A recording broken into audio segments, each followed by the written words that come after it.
بہت ہی پیارے انداز میں نعت رسول مقبول پیش کر رہے تھے۔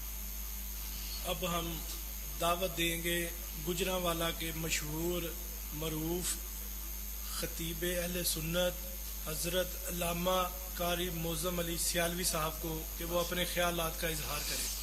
بسم اللہ الرحمن الرحیم، الحمد للہ رب العالمین والعاقبۃ للمتقین والصلاة والسلام علی رسولہ الکریم وعلی آلہ واصحابہ اجمعین، اما بعد فاعوذ باللہ من الشیطان الرجیم، بسم اللہ الرحمن الرحیم، والذین آمنوا اشد حبا للہ، صدق اللہ العظیم، الصلاة والسلام علیک یا سیدی یا رسول اللہ وعلی آلک واصحابک یا سیدی یا حبیب اللہ۔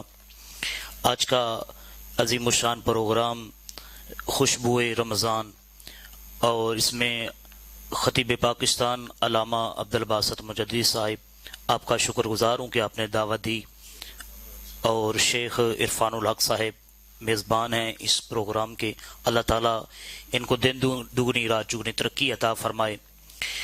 معزز سامعین، میں نے جو آیہ کریمہ پڑھنے کا شرف حاصل کیا ہے، اللہ رب العزت نے ارشاد فرمایا والذین آمنوا اشد حبا للہ، جو ایمان والے ہیں اللہ سے بڑھ کر کسی سے محبت نہیں کرتے۔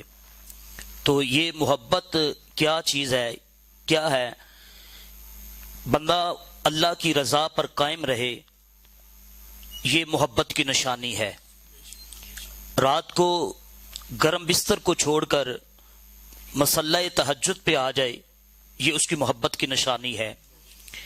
اور ماہ رمضان المبارک کا مہینہ سخت گرمی کے موسم میں ہو اور اس کے روزے رکھے، یہ اس کی محبت کی نشانی ہے۔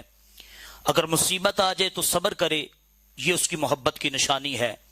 اور اللہ کی رضا کے لیے کسی سے دوستی کرے اور اللہ کے لیے کسی سے دشمنی رکھے، یہ اس کی محبت کی نشانی ہے۔ اور اللہ والوں سے پیار کرنا، اولیاء سے محبت کرنا اور اس سے کے بندوں سے پیار کرنا، یہ بھی اس کی محبت کی نشانی ہے۔ اور یہ محبت جو ہے تبھی حاصل بندے کو ہوتی ہے کہ جب دل میں ایک ہی محبت ہو۔ اگر ہم چاہیں کہ دو محبتیں اپنے دل میں رکھیں، دنیا کی محبت بھی ہو اور اللہ کی محبت بھی ہو، تو یہ ناممکن ہے۔ محبت خدا بندی جب ہمارے دل میں ہوگی تو پھر انشاءاللہ دنیا اور آخرت جو ہے جی بہتر ہو جائے گی۔ بلکہ حضرت داؤد علیہ السلام آپ کی طرف اللہ رب العزت نے وحی نازل فرمائی، اور آپ نے فرمایا پیارے داؤد، میرے گناہگار بندے جو ہیں ان کو خوشخبری سنا دو، اور جو نیکوکار تہجد پڑھنے والے، نمازیں پڑھنے والے، روزے رکھنے والے، صدقات و خیرات کرنے والے جو نیک بندے ہیں ان کو ڈر سناؤ۔ حضرت داؤد علیہ السلام نے جب جملوں کی طرف توجہ کی کہ یا اللہ نیکوں کو خوشخبری سناؤں اور جو اپنا نیک بندے ہیں ان کو ڈر سناؤں، اور جو گناہ گار ہیں ان کو خوشخبری سناؤں، یہ کیا ماجرا ہے؟ تو اللہ رب العزت نے ارشاد فرمایا کہ پیارے نبی، ماجرا یہ ہے، گناہ گار جو ہیں ان سے یہ کہو کہ اپنے گناہوں کو دیکھ کر میری رحمت سے نا امید نہ ہو، لا تقنطوا من رحمت اللہ، کہ میری رحمت سے نا امید نہ ہو۔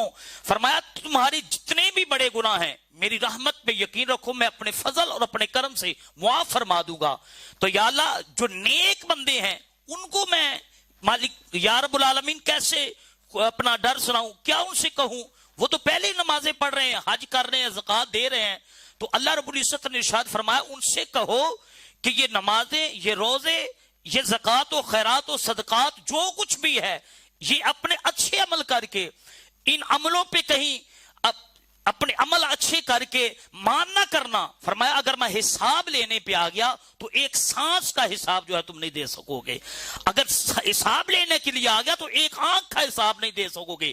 فرمایا اگر میں کسی کو بخشنا چاہتا ہوں اپنے فضل اور اپنے کرم سے بخشنا چاہتا ہوں، جس کو بھی بخشوں گا اپنے فضل اور اپنے کرم سے بخش دوں گا۔ اور فرمایا پیارے نبی ان سے کہہ دو کہ دو محبتیں دل میں جو ہیں یہ نہ رکھنا، اگر دنیا کی محبت رکھو گے تو پھر دنیا میں رہ جاؤ گے، اور اگر میری محبت رکھو گے تو پھر میرے ہو کے رہ جاؤ گے۔ تو معلوم ہوا کہ دل میں اللہ کی محبت ہونی چاہیے۔ اور یہاں علامہ صاحب کی موجودگی میں یہ بھی بات کرنا چاہتا ہوں کہ یہ اللہ کی محبت کی نشانیاں میں نے عرض کی ہیں۔ تو سوال یہ پیدا ہوتا ہے کہ اللہ کی محبت جو ہے یہ ملتی کیسے ہے؟ اللہ کی محبت کیسے ملتی ہے؟ تو یہ بھی اللہ کا قرآن اعلان فرمایا ہے، فرمایا قل ان کنتم تحبون اللہ فاتبعونی یحببکم اللہ۔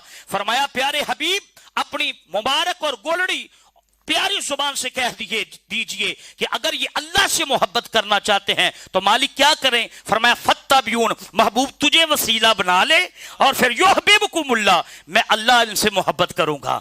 تو معلوم ہوا کہ اللہ کی محبت حاصل کرنے کے لیے مصطفیٰ کے در کا گدا بننا ضروری ہے، مصطفیٰ کے در کی نوکری کرنی یہ لازم اور ضروری ہے۔ ہمارے دل میں محبت خداوندی جو ہے یہ مصطفیٰ کی عظمت کا صدقہ ہے، حضور کا کرم ہے ہم پر، حضور کا